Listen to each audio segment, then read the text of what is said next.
Some Pokemon are insanely good in Fire Red and Leaf Green, and others are pretty trash. And I wanted to talk about the underdogs, the Pokemon which are underrated. Now, they're not necessarily the best, but they're not the worst. And I think they all have potential to either get you through a decent portion of the game, or maybe even fulfill some type of role on your team. So let's talk about the top 10 most underrated Pokemon in Fire Red and Leaf Green. If you enjoy my videos and you want to see more top 10 videos like this, then let me know in the comments below. I'm at 7,000 subscribers, and I really appreciate all the help I got. So if you want to help me reach 10,000 subscribers, then please consider subscribing. So with the introduction out the way, let's begin. Starting off this list at number 10 is going to be Marowak. Obviously, the best ground types in Fire Red and Leaf Green are Nidoking and Nidoqueen, so that leaves many ground types clawing for viability. Among the ground types in this game, there are 3 which are pure ground type and are quite similar. There's the Dugtrio line, the Sandslash line, and the Marowak line. Dugtrio is the fastest, but also the frailest. Sandslash has the highest base attack as well as some pretty good defense, making it the bulkiest physical option. And then there's Marowak. It has the same base attack as Dugtrio and the same defense as Sandslash, but it's the slowest of the 3. So if we're only talking about stats, Marowak is kinda in this weird position where it takes the middle ground. And why would you want to do that when you can go for the Pokemon that's faster or the Pokemon that's stronger? But stats aren't the only thing which defines a Pokemon, and I think you can make an argument if you wanted to say that Marowak is the best of these 3. The best thing ground types have going for them is that they can all learn Earthquake. This is a very good move because it has 100 power and 100 accuracy, and being a ground type means you get stabbed to Earthquake, causing this move to have 150 power. But some ground type Pokemon can't learn it through level up, so they have to wait until Giovanni, where they beat him and he gives you the TM for Earthquake. Aside from Earthquake, the only viable options for ground type attacks are Dig, which is a 2-turn move and only has 60 power, or Magnitude, which has a very slim chance of being stronger than Earthquake. But Marowak is different.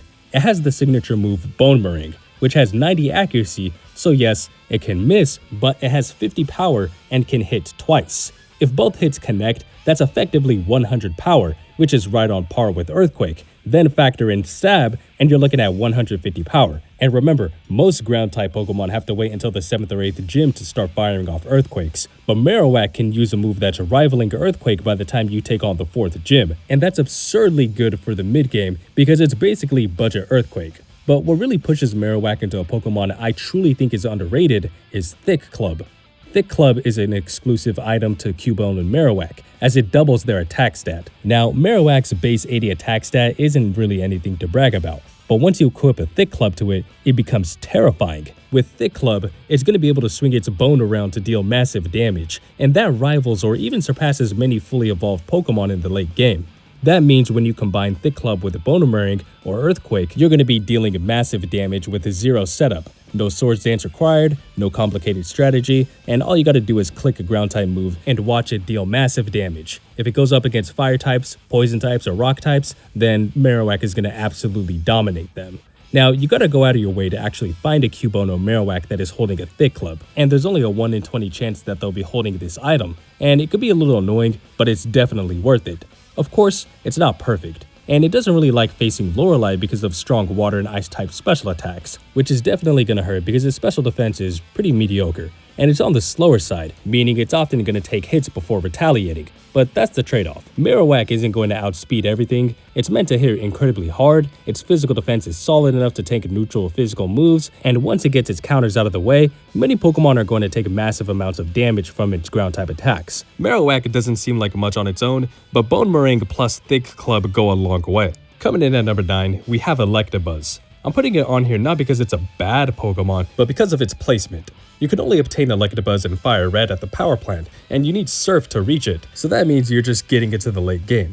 By that point, you probably already have your dedicated electric-type Pokemon if you choose to use one. Maybe you evolved Eevee to Jolteon, maybe you're rocking Raichu, or maybe you even caught Zapdos in that same power plant. So Electabuzz shows up a little too late to the party, and because of that, it's easy for it to get ignored. What doesn't help its case either is how similar its stats are to Raichu, which you can catch Pikachu before the 1st gym and evolve it before the 4th gym. And because of how similar they are, that also makes it harder to give up Raichu so that you can catch and train an Electabuzz. But the Elite Four is where Electabuzz hits its stride. Just like Raichu, Electabuzz will have Thunderbolt, Thunder, and you can even teach it Brick Break. Again, they're quite similar, but a key difference is Electabuzz having access to Psychic. With Psychic, you can hit Agatha's whole team for super effective damage, which I think is noteworthy. Yeah, you get Raichu and Jolteon much earlier than Electabuzz, but give this thing an electric type move, Brick Break, Psychic, and whatever else you want to run for the 4th slot, and I'd say it's a pretty solid Pokemon to use against the Elite Four. Since Lorelei has 4 out of 5 Pokemon which are water type, you can hit them with the electric type move, or you can hit them with Brick Break if you so choose. Then you got Bruno. His fighting types are weak to Psychic, so they won't give you much of an issue. You just gotta watch out for his Onyxes. Agatha may be the Ghost type specialist, but her whole team is Poison type, so they're all weak to Psychic. And most of Lance's Pokemon will take super effective damage from an electric type attack. Now, would I suggest you give up your electric type in favor of Electabuzz? Well, to be honest, not really. I mean, if you're running Electrode, then sure, but for the majority of them, I would say just stick with your electric type Pokemon. You're already invested into your electric type, so I don't really see why you should give it up for Electabuzz. Unfortunately, it just appears a little too late. There's already enough solid electric types to choose from, so I'd say just use it if you wanted to have its spot in the limelight. And at number 8, we have Pinsir. When most people think of bug types in the first few generations, the first thing that comes to a lot of people's minds is how terrible bug types are. And honestly, that reputation isn't unearned. Early root bug Pokemon peak very early on, and they typically get boxed forever by the time you reach the mid-game. Sure, there are standouts like Scyther and Heracross, who's not in this game, but most bug types in Kanto are just there to fill a spot on your team until you find something better. But Pinsir is that one bug type that always stood out to me. First off, it's an exclusive to Leaf Green, as its counterpart Scyther is only obtainable in Fire Red. Stat-wise, it's got the same base stat total as Scyther. Both boast an impressive base stat total of 500, which is massive for bug types in this game. That alone puts Pinsir up there as one of the best bug types you can use, but where they differ is stat distribution. Scyther is faster and more well-rounded, while Pinsir leans more on the physical side, with a monstrous base of 125 attack. That's going to allow Pinsir to naturally hit hard, harder than most Pokemon can. And yet despite that incredible attack stat, Game Freak severely handicapped Pinsir. The main reason why I'm putting Pinsir on this list is because it doesn't learn a single bug type move. Not through level up, not by TM, not by move tutor, nothing. That's a huge missed opportunity because while bug type is widely considered the worst type, it could still benefit from giving it stab. Just one solid bug type move would have allowed Pinsir to absolutely demolish Sabrina's gym. But if you really want to give Pinsir a bug type move, the only way to do that in Generation 3 is by going to the move tutor in Emerald and teach it Fury Cutter, then transfer it back to Fire Red and Leaf Green. Pinsir with even a decent stab bug type move is nothing revolutionary, but it would hold the title of the hardest hitting bug type Pokemon in the game. I mean, it already does, but you get my point if it had stab. Meanwhile, Scyther benefits greatly from its dual type. It gets stab to both flying and bug type moves, giving it flexibility and coverage that Pinsir simply doesn't have. In my opinion, that utility makes Scyther the better overall bug type. So what does Pinsir work with then? Well, primarily, it learns fighting type moves and normal type moves through level up. It gets moves like Brick Break and Submission, and other physical options that take advantage of its massive attack stat like Vice Grip. But let's be honest, by mid-game, you're better off replacing that with the HM Strength. Strength is stronger, more consistent, and fits perfectly on Pinsir since it already is functioning as a physical powerhouse. I mean, these moves aren't anything ridiculously powerful, but they're decent, and that's why I'd say Pinsir is underrated. Even without stab, base 125 attack is nothing to ignore. When you combine that with Swords Dance, Pinsir becomes terrifying. Swords Dance boosts attack by 2 stages, so a +2 attack coming off its already sky-high base attack stat is gonna hit like a truck. That's gonna turn Pinsir into a sweeping machine capable of shredding through a lot of Pokemon. Yes, its move pool is lacking in variety, and it could do much better. Yes, its typing doesn't help it, but I'm telling you, base 125 attack paired with Swords Dance goes a long way, and it's gonna put in some work against the Elite Four. Pinsir may not have the versatility of Scyther, but you can still build a nasty moveset. This proves that not all bug types are early game throwaways, and sometimes they're just waiting for the right moment to attack. Taking the number 4 spot is honestly the least memorable mono fighting type in Kanto, Primeape. To be honest, fighting types aren't really that good in this game. I know that might sound crazy at first, because on paper they look amazing. They're super effective against Brock, they can smack around normal types, and they tend to be the best when it comes to physical attack and physical defense. But once you actually play through the game, you start realizing that they're not really that good. Sure, they're great against Brock, and yeah, they can be pretty effective against Lorelei, but the mid to late game is where they start to struggle. Sabrina is the Psychic type gym leader, and fighting types are terrified of Psychic types.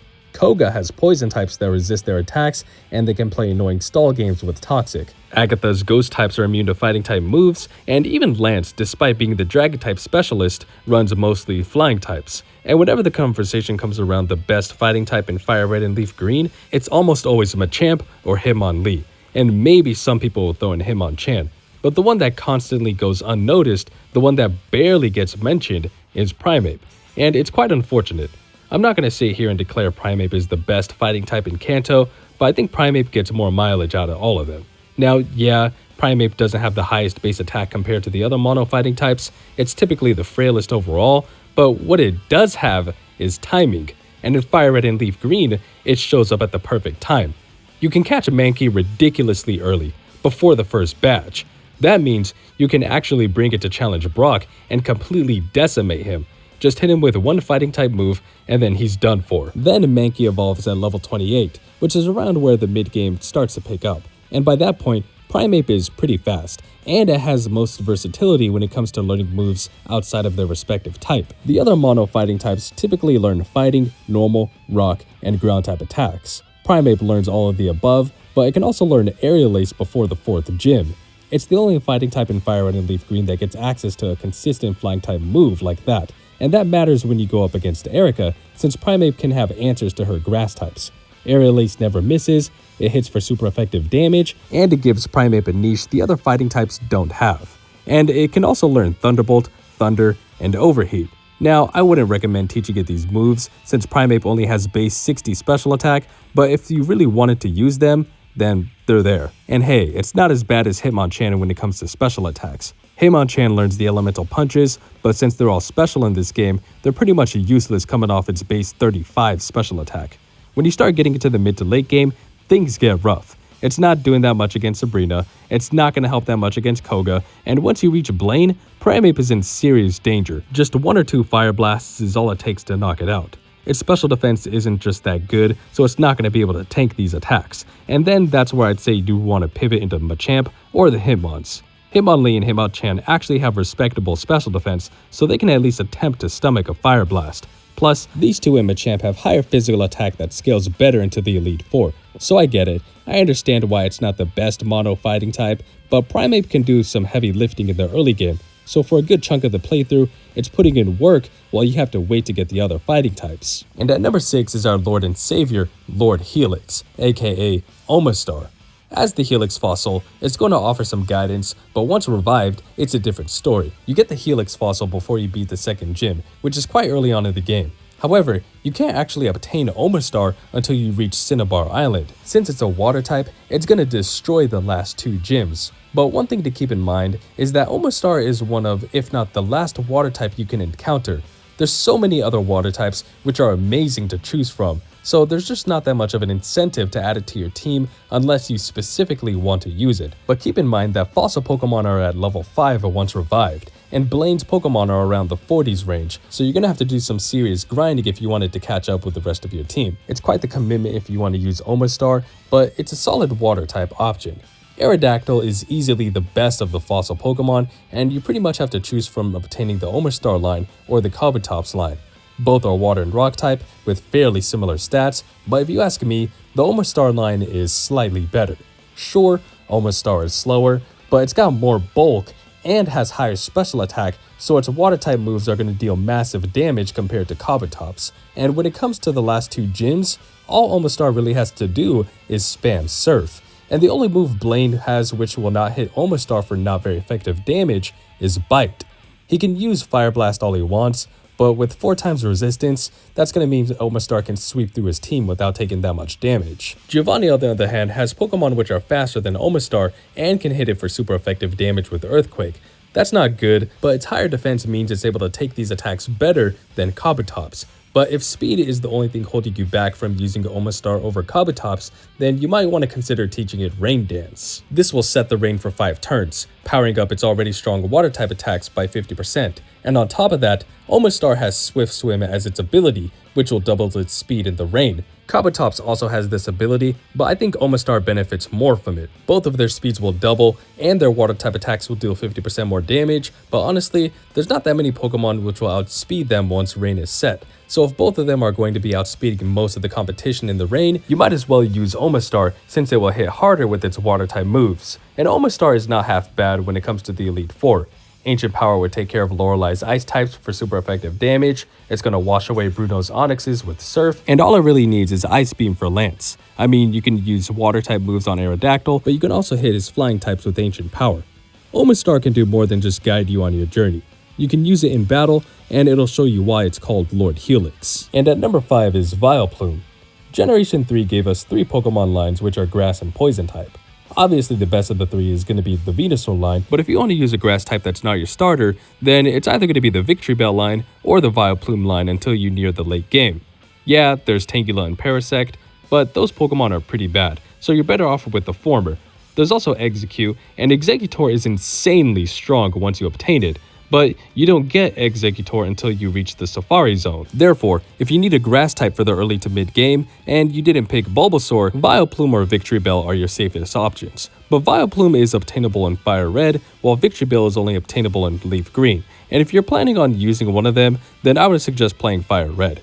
Victreebel is a little faster and is a mixed attacker, while Vileplume is slower, yet bulkier, and has the same base special attack as Victreebel. And both of these Pokemon do pretty well against Lieutenant Surge. The type matchup is in their favor, so they don't really have to worry about his electric type attacks. They're also stone-based evolutions, so they can't actually evolve until you get the Leaf Stone, but that's not that big of a deal, because after you beat Lieutenant Surge, you have to go to Celadon City, which is kind of ironic because that's where they run out of steam. They're not really the best Pokemon to use against gyms 4 through 7.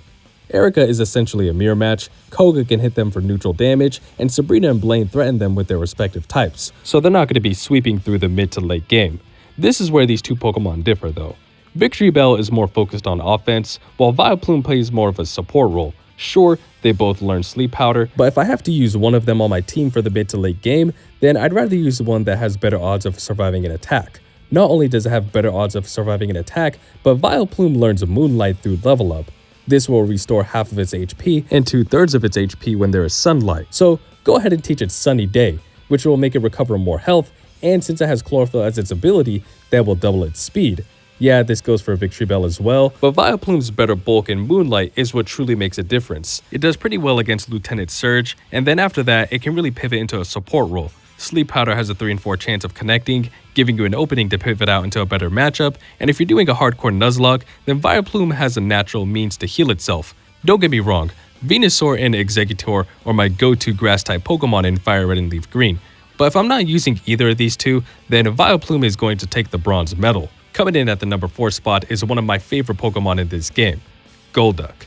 Golduck is only obtainable in Fire Red, but I can't deny this thing is really underrated.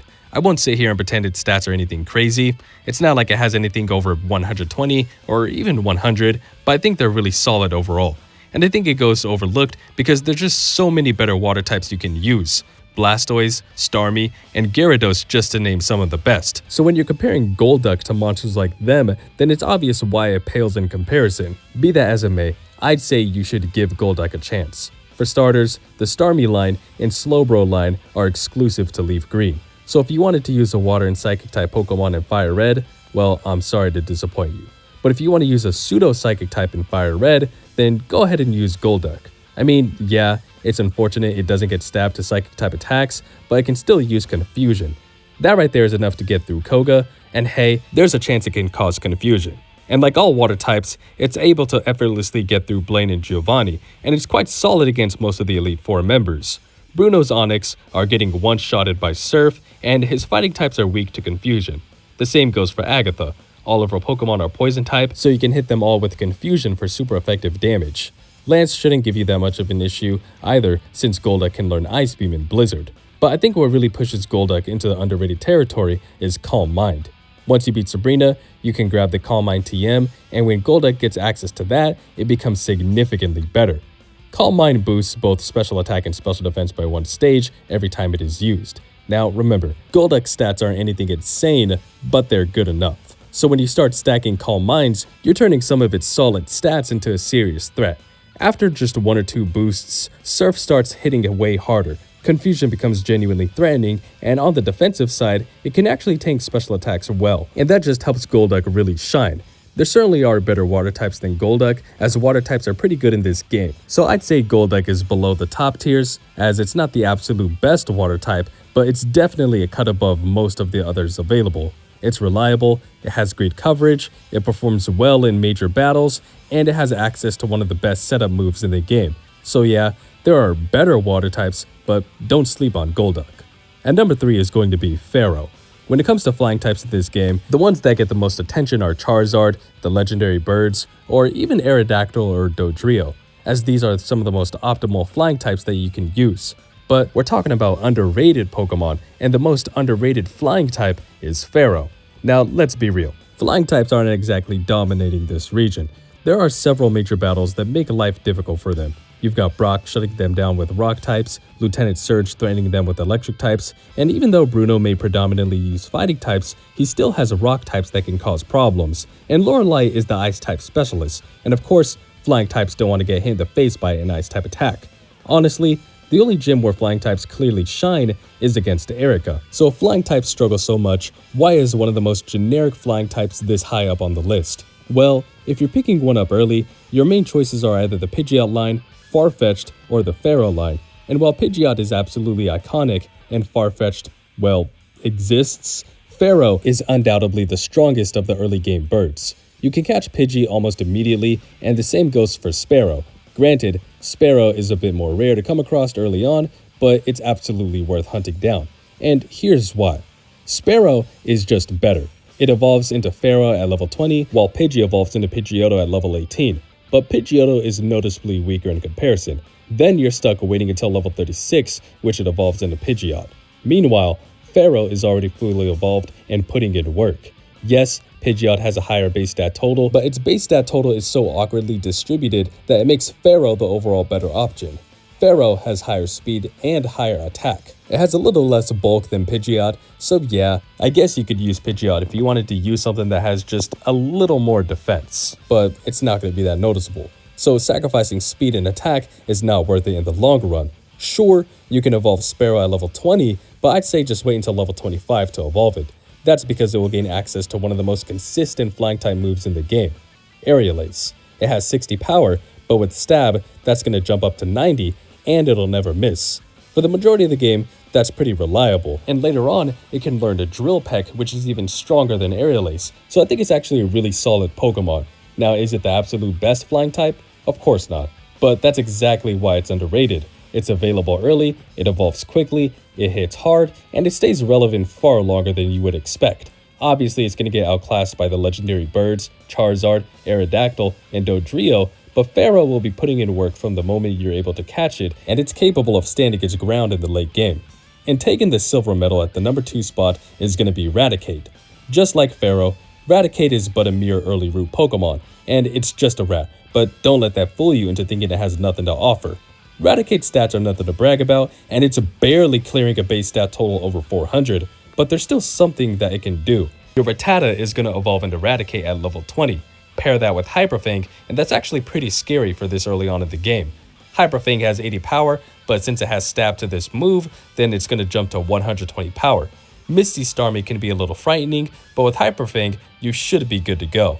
Then after that, you could teach Raticate Dig before you take on Lieutenant Surge. That's pretty good, and there's a good chance Raticate will get paralyzed in this gym, and if that happens, then Raticate's Guts will activate. Base 81 attack isn't that great, but with the Guts, it's essentially getting a +1 boost to its attack. Now, ideally, you want to have a Pokemon get burned when it has Guts, but making sure Raticate is afflicted by status prior to going to the gym makes it a threatening Pokemon. I mean, it's easier said than done, but still, it's scary. But then there's Erica, who likes to use Stun Spore, and Koga, where he likes to use Toxic. So there are definitely some opportunities where Raticate can capitalize on that and activate Guts. Eventually, you could teach it either Return, which caps out at 102 power, or you could teach a Facade. Facade only has 70 power, but it becomes stronger once the user is statused. Then pair that with Stab and Guts, and Facade jumps all the way up to 210 power. And remember, Raticate also has that +1 to its attack now.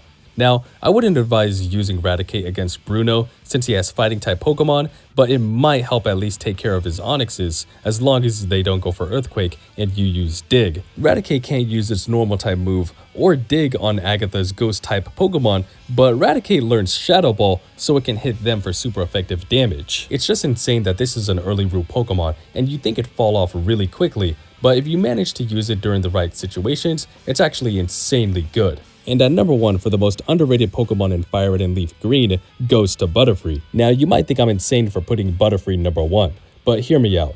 I know Butterfree's stats are abysmal, it's got base 45 attack, so even if you tried to use a flying or bug type moves, they're gonna hit like a feather. Its best attacking moves it learns through level up are gonna be Confusion and the upgraded version of this attack, Psybeam. I mean, I guess that's okay, but it's nothing to brag about. But its offensive presence is not why I'm putting it at number 1. Its status moves are a little better because it learns the powder moves, Supersonic, which isn't the best, but I'd say it's still usable, and Whirlwind. But even then, those alone are not going to make it absurdly good. After all, Vileplume is on this list and it has Sleep Powder, so why would I rank Butterfree higher than Vileplume? Well, that's because Butterfree's ability is Compound Eyes. All it does is raise the user's move's accuracy by 30%. Obviously, you won't really notice the difference with most attacking moves since they already have a 100 accuracy, but its powder moves have 75 accuracy, so there's a 25% chance they will miss. However, with Compound Eyes, their accuracy jumps up to 97.5. Sure, there's still a slim chance for them to miss, but instead of being a 25% chance to miss, now Butterfree only has a 3% chance to miss. Obviously, the best of the powder moves is Sleep Powder, so if Butterfree is capable of spamming this move, it's possible to go an entire playthrough without Sleep Powder missing. Putting a Pokemon to sleep is second only to freezing a Pokemon, but there's no actual status move to freeze, so I think that naturally makes Sleep the best of the status moves. Only one Pokemon has a 100% chance to put a target to sleep, and that's Parasect. But Parasect is a terrible Pokemon, as having access to Spore is one of its few redeeming qualities. So even with Spore, I'd still say you're better off avoiding it. But then there's Butterfree. It's also frail, but it's faster, its moveset is better, and it has a nigh perfect chance to put the opponent to sleep. But what makes Butterfree even better is that you can teach it Dream Eater from the move tutor. It's essentially the psychic type variant of Giga Drain, but it has 100 power, which is pretty strong. But this move will only work if the target is asleep. So you don't have to hold your breath when you use Sleep Powder with Butterfree, and then you can just replenish your health the next turn with Dream Eater. And if you really wanted to play like a scumbag, then you could try landing Supersonic since it'll confuse the target, and once they're put to sleep, you can proceed to use Whirlwind to force the opponent out and then switch into a new Pokemon, and that way you could put that Pokemon to sleep and then use Whirlwind again to try to put most of their team to sleep. Yeah, it's an early rule Pokemon, but it's insane how much of a glow up it got from Compound Eyes. It's far from being the hardest hitter on your team, but it excels as a support Pokemon. And that's gonna do it for the video. I hope you enjoyed, and if you did, then let me know what you think. Do you agree or disagree? And what are the top 10 most underrated Pokemon in your opinion? But I'll catch you in the next one. Later.